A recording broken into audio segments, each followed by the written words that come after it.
Quando eu comento aqui judeus, eu não estou falando de judeu do ponto de vista racial, estou falando judeu como aquele que segue a lei mosaica e suas variações, e os judeus que seguem a doutrina cabalista. Eu não estou falando nada relacionado a racial. Os judeus, pelo contrário, a igreja sempre convidou eles à conversão. Todo o nosso desejo é que os judeus se convertam. Então não tem nenhum apelo racial no que eu estou falando. Então, vários judeus ao longo da história não só foram teóricos do socialismo, como foram operando na revolução comunista também. Tem uma desproporção entre da população judaica e judeus que trabalharam nas revoluções, né?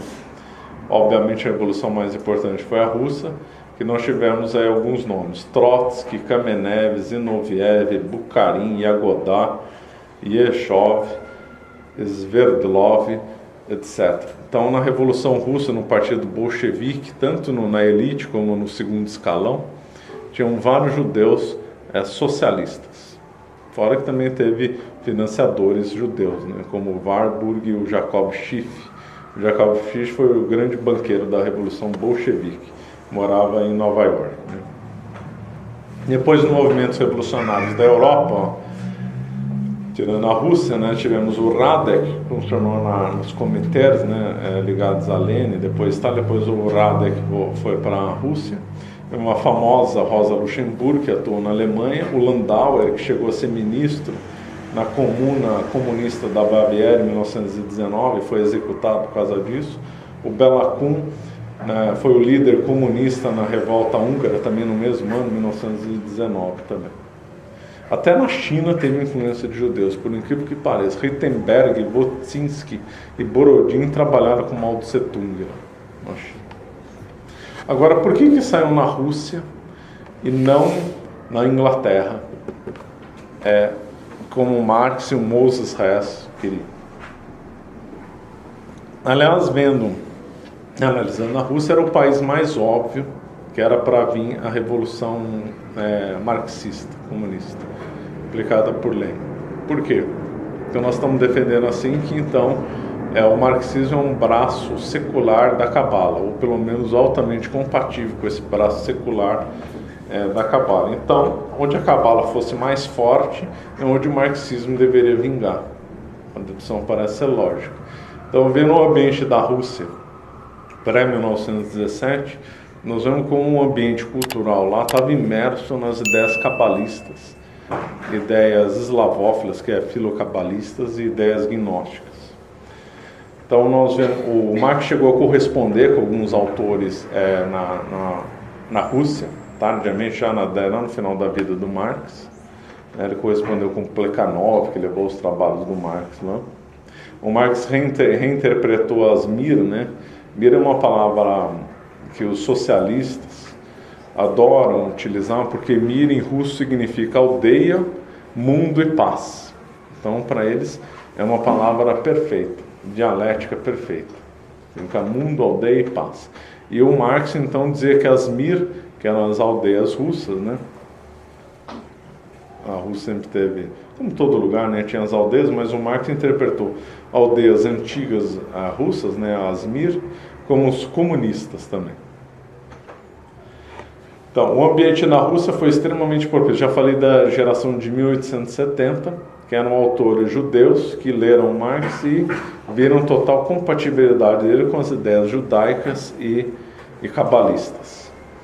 Com paralelo a isso, a Rússia estava cheia de sociedades secretas de forte influência cabalista. Rosa Cruz, Golden Dawn, havia até a seita da Madame Blavatsky lá também. Madame Blavatsky também foi influenciada pela Cabala.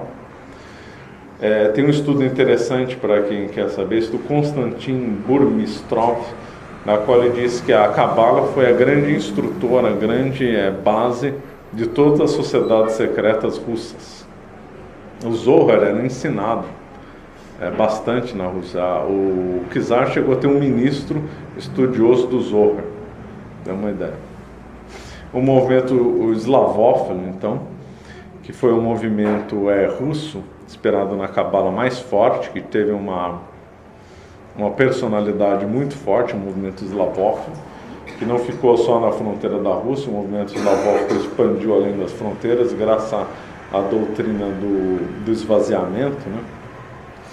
O movimento eslavófilo, que eu comentei em aula passada sobre a Rússia, então não vou voltar a comentar, mas o movimento eslavófilo seduziu muita gente na Rússia. Esse movimento eslavófilo era fortemente influenciado pela Cabala e defendia o socialismo. O Bakunin é herdeiro disso daí. O famoso do movimento eslavófilo, um dos mais famosos é o Soloviev, cujo pensamento se interessou até o Bento XVI. O Bento XVI teve interesse em conhecer o pensamento de Soloviev. Então, Soloviev não é um autor para ser desprezado. E o Soloviev também, as ideias dele chegaram no ciclo de estudo de Max Weber também. Então, o movimento eslavófilo e também com as ideias de Bulgakov também. Chegou os efeitos do movimento eslavófilo até no Concílio Vaticano II, por causa da doutrina do esvaziamento. Então a Rússia, na realidade, era a grande nação que estava preparada para receber o socialismo de índole marxista. Porque lá a Cabala era o lugar que estava mais forte, impregnada no pensamento daquele país.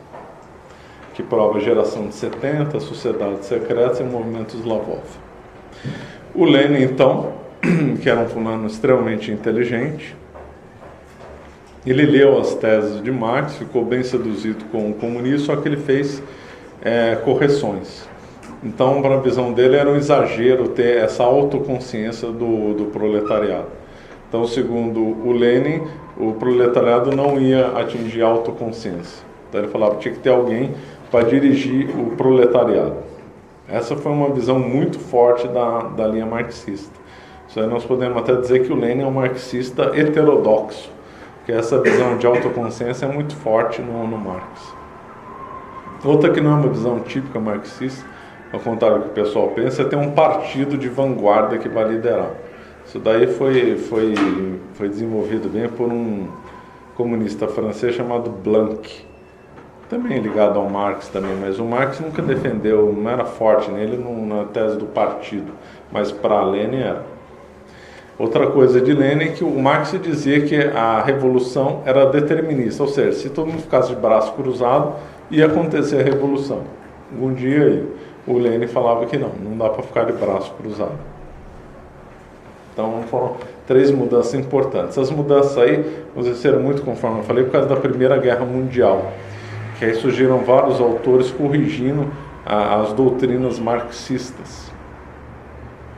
Desse grupo que corrigiu, Lenin foi um dos que corrigiu, George Lukács, que eu vou comentar daqui a pouco, o Gramsci, e um outro, uma figura esquecida, mas que seria importante estudar por causa da ligação com o fascismo, que é o Georges Sorel.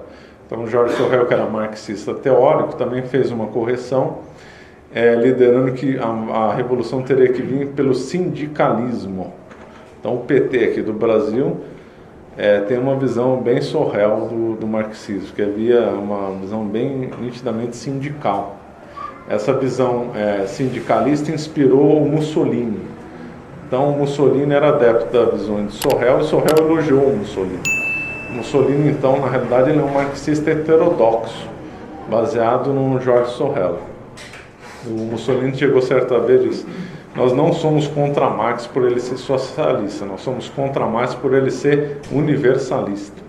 O Mussolini era favorável do nacional-socialismo, que não levou esse nome na Itália, mas havia canal de Sorel.